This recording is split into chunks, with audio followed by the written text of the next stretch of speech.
തിരുവനന്തപുരം മഴുതക്കാട് കാറിടിച്ച് 2 ബൈക്ക് യാത്രികർക്ക് പരിക്കേറ്റ സംഭവത്തിൽ നടൻ മണിയമ്പിള്ള രാജുവിനെ അറസ്റ്റ് രേഖപ്പെടുത്തി പിന്നീട് സ്റ്റേഷൻ ജാമ്യത്തിൽ വിട്ടയച്ചു. ജനറൽ ആശുപത്രിയിൽ വൈദ്യപരിശോധനയ്ക്ക് ശേഷം മ്യൂസിയം പോലീസ് സ്റ്റേഷനിൽ എത്തിക്കുകയായിരുന്നു. ഒപ്പം ഈ വാഹനം കസ്റ്റഡിയിലെടുക്കുകയും ചെയ്തിട്ടുണ്ട്. വാർത്തയുടെ വിശദാംശങ്ങളുമായി ഡാൻ കുര്യൻ ആണ് ചേരുന്നത്. ഡാൻ, കഴിഞ്ഞ ദിവസമാണ് ഈ അപകടമുണ്ടായത്. അപകടത്തിന് ശേഷം വാഹനം നിർത്താതെ പോയി എന്നതായിരുന്നു വിവരം. ഇപ്പോൾ ഈ അപകടത്തെ സംബന്ധിച്ച് കൂടുതൽ വ്യക്തത വന്നിട്ടുണ്ടോ? എങ്ങനെയാണ് അപകടം സംഭവിച്ചത്? ആരുടെ ഭാഗത്തെ പിഴവായിരുന്നു? അതിൽ വ്യക്തത വന്നിട്ടുണ്ടോ ഡാൻ?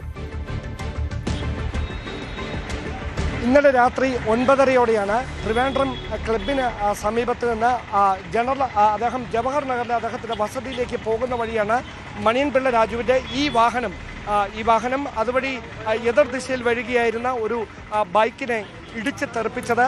ആ വാഹനം ഇടിച്ച 2 യുവാക്കൾ നിവേദിത് കൃഷ്ണ സൂരജ് എന്നീ 2 യുവാക്കൾക്കാണ് പരിക്കേറ്റത്. ഇവരെ ഉടൻ തന്നെ 2 ആശുപത്രികളിലേക്ക് മാറ്റി. പക്ഷേ ഈ വാഹനം നിർത്താതെ പോയി. തുടർന്ന് ഈ വാഹനത്തിൻ്റെ നമ്പർ കേന്ദ്രീകരിച്ച് നടത്തിയ പരിശോധനയിലാണ് മണിയൻപിള്ള രാജുവിൻ്റെ വാഹനമാണ് ഇതെന്ന് തിരിച്ചറിയുന്നത്.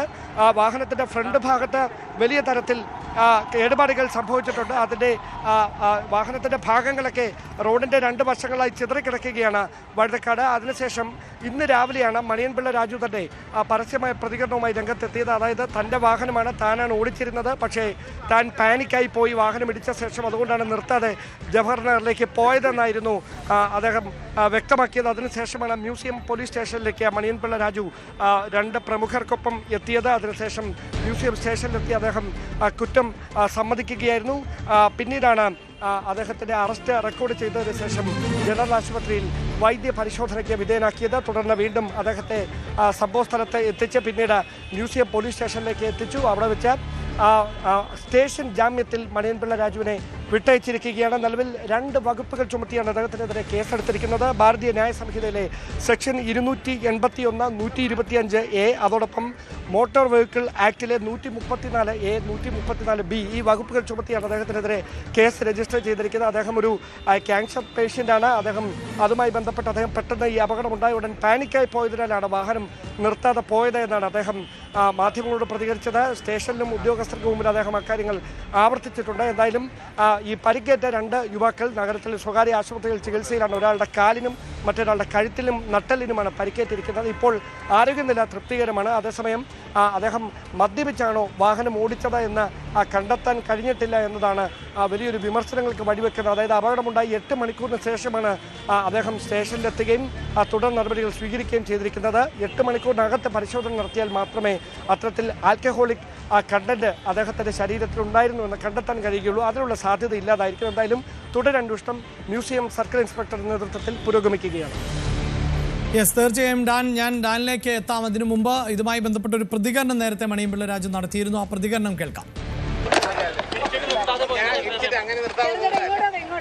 എൻ്റെ വണ്ടി വന്ന് ഇടിക്കുകയായിരുന്നു. സ്പീഡിൽ വന്നിട്ട് ഞാൻ വേണ്ട ക്ലബിൻ്റെ മുമ്പ് നിന്ന് ക്രോസ് ചെയ്യാൻ പതുങ്ങിയല്ലേ പറ്റുള്ളൂ. അത് നിങ്ങൾക്ക് CCTVയിൽ കാണാം.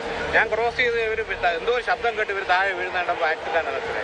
അപ്പോൾ തന്നെ ഞാൻ സർക്കുലത്തിലായി. ഉടനെ ഞാൻ ഗുരുവാണി ഒരു ആക്സിഡൻറ്റ് നടത്തിയിട്ട് പെട്ടെന്ന് ആംബുലൻസ് എന്തെങ്കിലും അടങ്ങില്ല, എനിക്ക് ഇറങ്ങാൻ വയ്യാത്ത. അങ്ങനെ ഞാൻ പോയി സ്റ്റേഷനിൽ വിളിച്ച് പറഞ്ഞു രാവിലെ എത്തിക്കൊള്ളാം, വയ്യാത്ത ആളാണ്.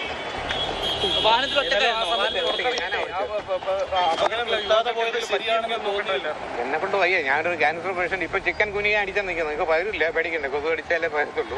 അങ്ങനെ വയ്യാത്ത നിൽക്കുന്നതാണ്. വീട്ടിൽ വൈഫ് ഒറ്റയ്ക്കുള്ള, അതുകൊണ്ട് പോയതാണ്. അത് എൻ്റെ പേരിലൊരു തെറ്റായിരിക്കും. അത് വിളിച്ചറിയിച്ചു. കാര്യങ്ങൾ ബന്ധപ്പെട്ടിരുന്നു. പിന്നെ രാത്രി വരാൻ ബുദ്ധിമുട്ടാണ്. പിന്നെ അത് തീർച്ചയായിട്ടും കൊടുക്കണമല്ലോ. ശരി ഡാൻ, ഇതായിരുന്നു നേരത്തെ ഉണ്ടാകുന്ന പ്രതികരണം. തീർച്ചയായും ഒരു അപകടമുണ്ടാകുന്നത് പലതരത്തിലാണ്. പൂർണ്ണമായും അപകടം ഉണ്ടാകുമ്പോൾ അതിന് വാഹനം ഓടിച്ചയാളെ ഒന്നും തെറ്റു പറയാൻ പറ്റില്ല. പല കാരണങ്ങൾ കൊണ്ടും അപകടമുണ്ടാകാം, മനുഷ്യരാണ്. പക്ഷേ ഇവിടെ ഇദ്ദേഹം ആദ്യം പറയുന്നത് തൻ്റെ വാഹനത്തിലേക്കാണ് വന്ന് ഇടിച്ചത് എന്നതാണ്. നേരത്തെ ഈ വാഹനത്തിന് പിന്നിലാണ് ഇടിച്ചത് എന്ന തരത്തിലൊക്കെയുള്ള പ്രതികരണങ്ങൾ ഉണ്ടായിരുന്നു. അതാണല്ലോ ഈ ആശയക്കുഴപ്പം ഉണ്ടാക്കുന്നത്. യഥാർത്ഥത്തിൽ എങ്ങനെയാണ് ഈ അപകടം ഉണ്ടായത് എന്ന് പോലീസിൻ്റെ ഭാഷ്യം എന്താണ്? അതായത് ഈ വാഹനം ഈ ബൈക്ക് യാത്രക്കാരെ ഇടിക്കുകയായിരുന്നു എന്ന തരത്തിലുള്ള വിവരങ്ങളാണ്, സ്ഥിരീകരിക്കാവുന്ന വിവരങ്ങളാണ് പുറത്തു വരുന്നത്. പക്ഷേ അദ്ദേഹം പറയുന്നത് അദ്ദേഹത്തിൻ്റെ വാഹനത്തിലേക്ക് ഈ ബൈക്ക് ഇടിക്കുകയായിരുന്നു എന്നാണ്. എന്തായാലും ഈ പരിക്കേറ്റ രണ്ടുപേരുടെ മൊഴിയാണ് ഇനി എടുക്കാനുള്ളത്. പ്രാഥമികമായ വിവരങ്ങളുടെ അടിസ്ഥാനത്തിലാണ് ഇപ്പോൾ FIR രജിസ്റ്റർ ചെയ്യുകയും മണിയൻപിള്ള രാജുവിനെ പ്രതിയാക്കിക്കൊണ്ട് കേസ് രജിസ്റ്റർ ചെയ്യുകയും ചെയ്തിരിക്കുന്നത്. അതേസമയം അദ്ദേഹം പറയുന്ന കാര്യവും പരാതിയിൽ പറയുന്ന കാര്യവും തമ്മിലൊരു വൈരുദ്ധ്യമുണ്ട്. അതിൽ പരാതിക്കാർ പറയുന്നത് മണിയൻപിള്ള രാജുവിൻ്റെ വാഹനം അവരുടെ ബൈക്കിൽ ഇടിച്ചുവെന്നാണ്. അതേസമയം മണിയൻപിള്ള രാജു പറയുന്നത് ബൈക്ക് അദ്ദേഹത്തിൻ്റെ വാഹനത്തിൽ ഇടിച്ചുവെന്നാണ്.